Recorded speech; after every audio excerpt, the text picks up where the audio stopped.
जगत में स्थापित है, इस बात को दूसरे को बताइए, समझाइए। तीसरे में नमन करना है। 108 रुद्राक्ष माला के दानों से अपने गुरु को नमः शिवाय के द्वारा प्रणाम कर सकते हैं। यह तीन सूत्र का पालन करना है।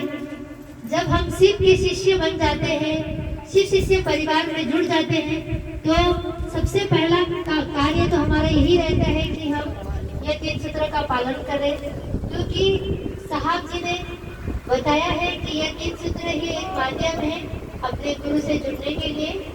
तो यह तीन सूत्र का सहारा लेकर हम शिव के शिष्य बन सकते हैं और दूसरों को भी बना सकते हैं, क्योंकि साहब कहते हैं कि हम अगर दूसरों को शिव की ओर लेकर चलते हैं, दूसरों से शिव की बात करते हैं, तो हमारा मन भी शिव गुरु के प्रति निष्ठावान और उनके प्रति लगे रहता है मन। क्योंकि आप देखते हैं कि कभी भी हम किसी विषय पर बात करते हैं या किसी भी बारे में बात करते हैं, तो हमारा मन उस समय के लिए उस बात पर रहता है। तो जैसे गुरु की बात के लिए आज हम शिव चर्चा में बैठे हैं, तो हमारा मन शिव गुरु के प्रति लगा है, शिष्य का भाव हमारे जगह है। लेकिन हम इस चर्चा के बाहर जाते हैं तो हमारा मन भटक जाता है, घर की ओर, बच्चों की ओर, अपने माता पिता की ओर, जो भी हमारा ये सांसारिक कार्य है उसमें लग जाता है।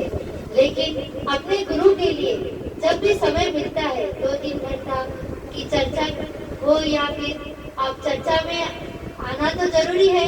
अगर किसी कारणवश नहीं आते हैं तो आप अपने घर में बैठकर एक दूसरे से बातें कर सकते हैं कि मैंने शिव को गुरु माना है, आप भी मानिए। जैसे अभी सिंह दीदी ने अपनी दीदी को बताया कि शिव गुरु को मैंने अपना गुरु माना है, आप भी मानिए। तो दीदी ने इस बात को अपने परिवार में ही ये इस बात की सूचना दी, उनके दीदी को बताया।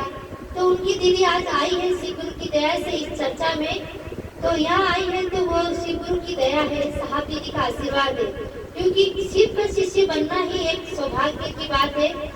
यह जो शिव का शिष्य बनने की जो आशीर्वाद है हर किसी को मिलता नहीं है, जिनकी किस्मत में होता है उन्हीं को मिलता है। नहीं तो इस संसार में इतने लोग हैं, लेकिन हर कोई शिव का शिष्य नहीं है। जब शिव गुरु की इच्छा होगी तब उनके चरणों में शिष्य के नाम से उनका नाम घोषित होता है।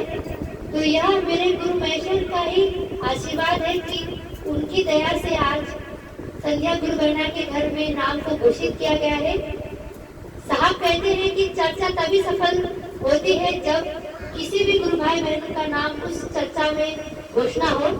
तो संध्या दीदी के घर में आज इतना शुभ कार्य हुआ है, दीदी ने आज चर्चा रखा है, इसीलिए यह कार्य आज हुआ है कि हम कोई बस्ती में नहीं गए, किसी के पास नहीं गए, शिव शिष्य खुद चलकर शिव गुरु के द्वार आए हैं।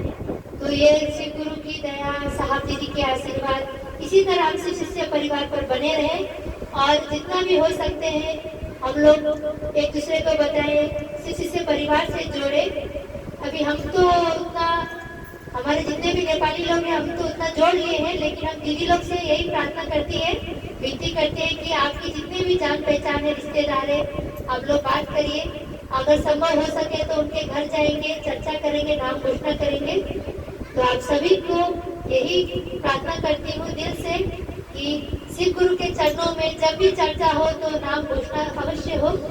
आप सभी के चरणों में प्रणाम करती हूँ।